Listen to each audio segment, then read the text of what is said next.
Good morning students. आज हम करने जा रहे हैं लेखांकन समीकरण का दूसरा क्वेश्चन। ठीक है, तो दूसरे क्वेश्चन में क्या है आपका? दूसरा क्वेश्चन कह रहा है कि आपको अकाउंटिंग इक्वेशन बनानी है और सबसे पहले दिया हुआ है नंबर 1, बिजनेस व्यापार आरंभ किया नगद से। किससे व्यापार आरंभ किया? नगद से। तो हम सबसे पहले क्या क्वेश्चन नंबर 2 हेडिंग डालते हैं, एक अकाउंटिंग इक्वेशन या लेखांकन समीकरण। ट्रांजेक्शंस मतलब पूरा विवरण जो भी आप लेन देन कर रहे हो। Formula assets is equal to capital plus liability, संपत्ति बराबर है पूंजी प्लस दायित्व के। ठीक है ना, तो ये लिखा हमने। इसके बाद में सबसे पहले व्यापार आरंभ किया नगद रोकड़ लगाकर, तो स्टार्टेड बिजनेस विद कैश मतलब कि व्यापार शुरू किया। तो व्यापार शुरू किया अपन ने, तो व्यापार में से आपने क्या लगाया? नगद पैसा। काय में बदल जाता है? आपकी पूंजी में, कैपिटल में, है ना। तो कितना नगद पैसा लगाया आपने? 50,000 80,000 रुपए नगद लगाए। कितना लगाया? 80,000 रुपए लगाकर व्यापार आरंभ किया। तो यही इसका कैपिटल 80,000 रुपए। फिर दूसरा आपका क्या है? Brought goods on credit. क्या खरीदा आपने? गुड्स खरीदा, वो भी क्रेडिट में। तो ब्रॉड गुड्स ऑन क्रेडिट, तो कितने का गुड्स परचेज किया है हमने? 20,000 का।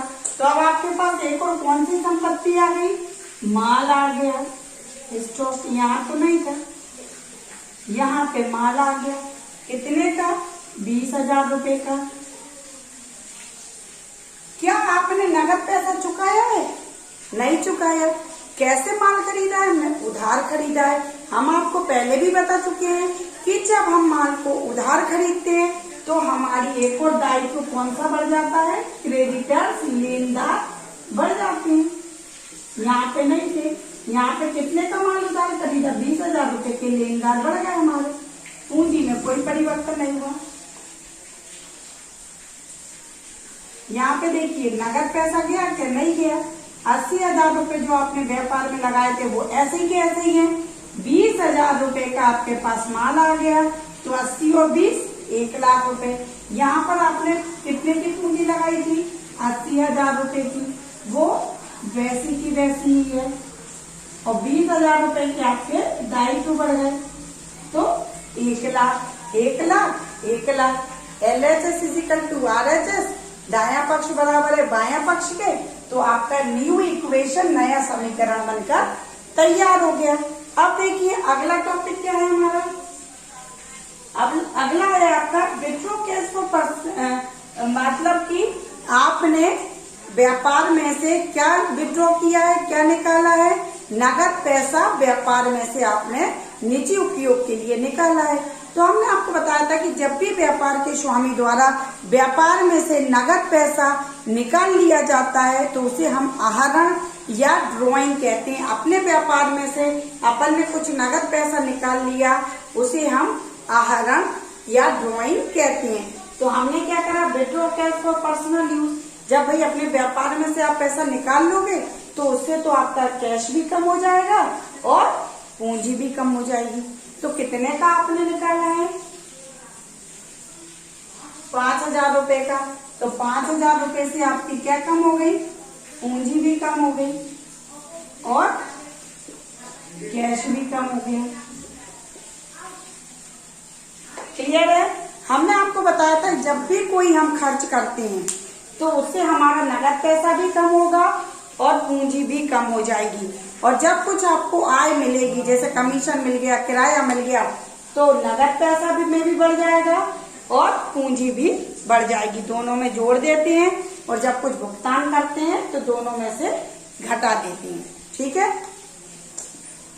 यहाँ पे कोई संपत्ति दायित्व नहीं बढ़ती है।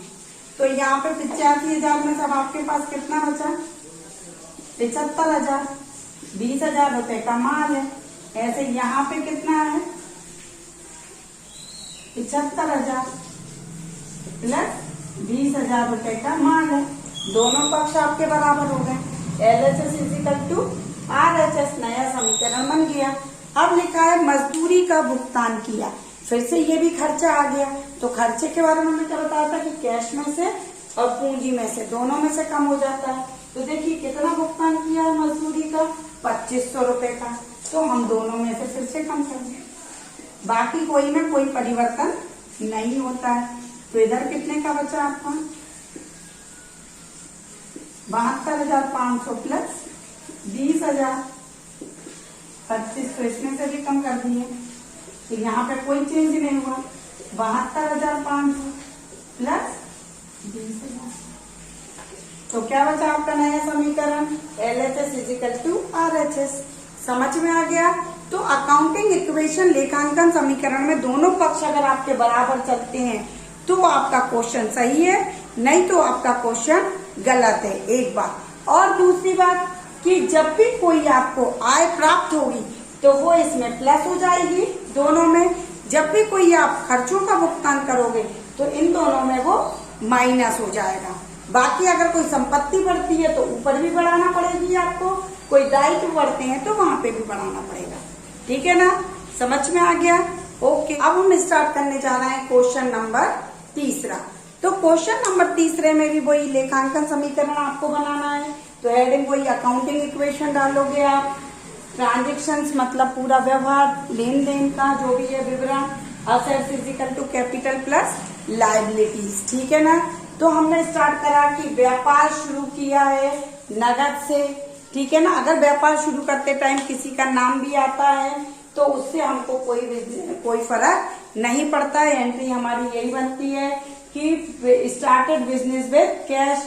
तो कितने का है, 90,000 रुपए से व्यापार को शुरू किया है तो उसको कैपिटल में बिजनेस में इन्वेस्ट कर दिया तो वो कैपिटल हो गई आपकी 90,000 की। तो दोनों पक्ष बराबर हो गए, 90 इजिकल टू 90। ठीक है ना। अब दूसरा पॉइंट है आपका ब्रॉड गुड्स फॉर कैश। अब आपने नगद माल खरीदा, तो नगद माल खरीदा तो आपके पास कौन सी संपत्ति आ गई। जब भी माल खरीदोगे तो ऊपर क्या लिख दोगे, स्टॉक। कितने का माल खरीदा आपने, 30,000 रुपए का। लेकिन अब कैसे खरीदा आपने, नगद खरीदा। तो 30,000 रुपए का माल आ गया, लेकिन 30,000 रुपए, भाई आप माल लेने के लिए गए, आपके पास 90,000 रुपए थे, तो आप 30,000 का माल अपने साथ ले आए तो पैसे कितने दिया है, 30,000 रुपए। तो कैश में से माइनस कर दो, 30,000 का माल ले आओ। तो अब आपका नगद पैसा बचा 60,000 प्लस 30,000 का माल है। आपने कितना व्यापार में कितना लगाया था, 90,000 रुपए। ठीक है ना। तो हमने 90,000 रुपए से क्या करा है, व्यापार को शुरू किया। उसके बाद में हमने क्या किया, गुड्स खरीदा है, नगद खरीदा गुड्स हमने। माल कैसे खरीदा है, नगद खरीदा है। जब भी हम माल को नगद खरीदते हैं तो कैश में से तो कम कर देते हैं उतना पैसा, प्लस माल बढ़ जाता है। ठीक है। तो हमने 60,000 रुपए हमारे पास नगद बचे, 30,000 रुपए का माल आ गया, बराबर 90,000 रुपए। नया समीकरण हमारा तैयार है। उसके बाद में ब्रॉड गुड्स ऑन क्रेडिट। अब यहाँ पे हमने माल उधार भी खरीद लिया। ठीक है ना। तो अब आपके पास पहले से कितने का माल था, 30,000 रुपए का। आपने 15,000 रुपए का और खरीद लिया, तो अब आपके पास कुल माल कितने का हो गया, 45,000 रुपए का। अब क्या नगद पैसा दिया है आपने, नहीं दिया। क्यों, क्योंकि माल को उधार खरीदा है। तो 60,000 रुपए कैसे हैं अब आपके पास में, वैसे के वैसे ही है। 60,000 रुपए अब आपके पास वैसे के वैसे ही है। आपने 45,000 रुपए का आपके पास माल हो गया है, लेकिन माल को आपने उधार खरीदा है। जब भी हम माल को उधार खरीदते हैं तो हमारी कौन सा दायित्व बढ़ जाता है, लायबिलिटी बढ़ जाती है, हमारे लेनदार बढ़ जाते हैं। तो 15,000 रुपए के हमारे लेनदार बढ़ गए, पूंजी वैसी के वैसे ही है, प्लस 15,000 रुपए के हमारे लेनदार बढ़ गए। दायां पक्ष बराबर है बायां पक्ष के। ठीक है, आगे बात समझ में। अगर किसी को भी कोई क्वेश्चन में डाउट हो तो वो मैसेज करके हमसे पूछ सकता है। ठीक है, ओके बाय।